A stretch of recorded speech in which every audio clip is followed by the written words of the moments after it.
हमारे channel spiritual stories bye audio पिटारा को subscribe करें एंड बेल आइकन को दबाना मत भूलिए। इस श्रावण महीने में सुनिए शिव पुराण। धन्यवाद। शिव पुराण में आप सुन रहे हैं श्री रुद्र संहिता। कथा का नाम है नारद जी की काम वासना। सूत जी बोले, हे ऋषियों, एक समय की बात है। ब्रह्मा पुत्र नारद जी हिमालय पर्वत की एक गुफा में बहुत दिनों से तपस्या कर रहे थे। उन्होंने दृढ़तापूर्वक समाधि लगाई थी और तप करने लगे थे। उनके उग्र तप का समाचार पाकर देवराज इंद्र कांप उठे।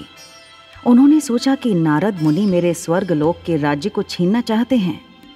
यह ख्याल आते ही इंद्र ने उनकी तपस्या में विघ्न डालने की कोशिश की।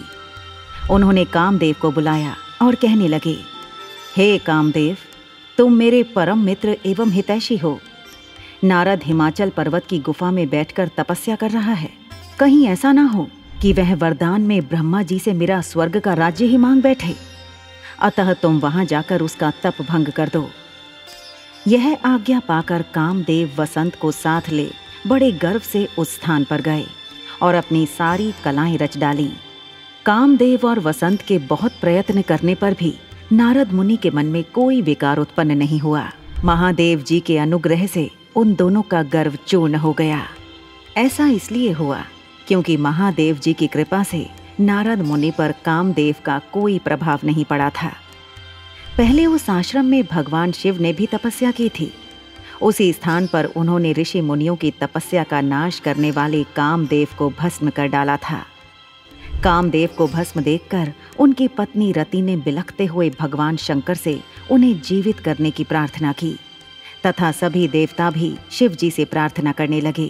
तो भगवान महादेव जी ने कहा था कि कुछ समय पश्चात कामदेव स्वयं जीवित हो जाएंगे, किंतु इस स्थान पर और इसके आसपास जहां तक भस्म दिखाई देती है वहां तक कि पृथ्वी पर कामदेव की माया और काम बाण का कोई प्रभाव नहीं पड़ेगा। इस प्रकार उस स्थान से कामदेव लज्जित होकर वापस लौट आया। देवराज इंद्र ने जब यह सुना कि नारद जी पर कामदेव का कोई प्रभाव नहीं पड़ा तो उन्होंने नारद जी की खूब प्रशंसा की। भगवान शिव की माया के कारण वे भूल गए थे कि शिव जी के शाप के कारण उस स्थान पर कामदेव की माया नहीं चल सकती। नारद जी भगवान शिव की कृपा से बहुत समय तक तपस्या करते रहे। अपने तप को पूर्ण हुआ समझकर नारद जी उठे तो उन्हें कामदेव पर विजय प्राप्त करने का ध्यान आया। तब उन्हें मन ही मन इस बात का घमंड हुआ कि उन्होंने कामदेव पर विजय प्राप्त कर ली है।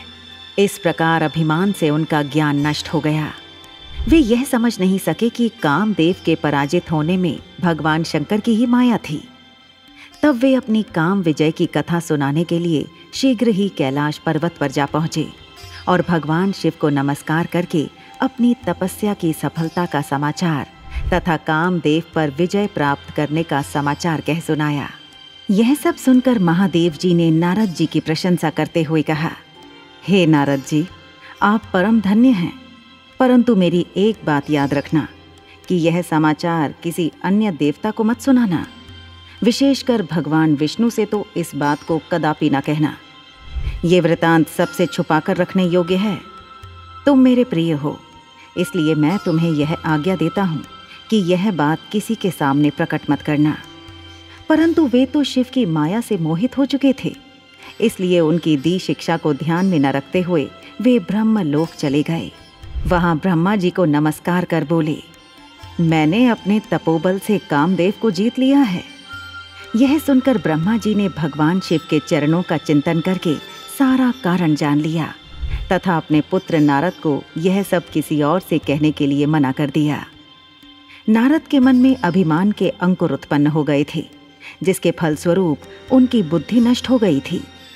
वे तो तुरंत विष्णु लोक पहुंचकर भगवान विष्णु को यह सारा किस्सा सुनाना चाहते थे। अतः शीघ्र ही वे ब्रह्म लोक से चल दिए। नारद मुनि को आते देखकर भगवान विष्णु सिंहासन से उठ खड़े हुए। उन्होंने नारद को गले लगा लिया और आदर सहित आसन पर बैठाया। भगवान शिव के चरणों का स्मरण करके भगवान विष्णु ने नारद जी से पूछा, नारद जी, आप कहाँ से आ रहे हैं और इस लोक में आपका शुभागमन किस लिए हुआ है?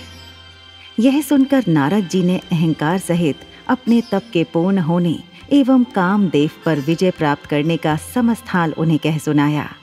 भगवान विष्णु काम के विजय के असली कारण को समझ चुके थे। वे नारद जी से बोले, हे नारद जी, आपकी कीर्ति एवं निर्मल बुद्धि धन्य है। काम, क्रोध एवं लोभ मोह उन मनुष्यों को पीड़ित करते हैं जो भक्तिहीन हैं। आप तो ज्ञान वैराग्य से युक्त एवं ब्रह्मचारी हैं, फिर भला यह काम आपका क्या बिगाड़ सकता था? देवऋषि नारद बोले, हे भगवान, यह सब आपकी कृपा का ही फल है। आपकी कृपा के आगे कामदेव की क्या सामर्थ्य है जो मेरा कुछ बिगाड़ सके?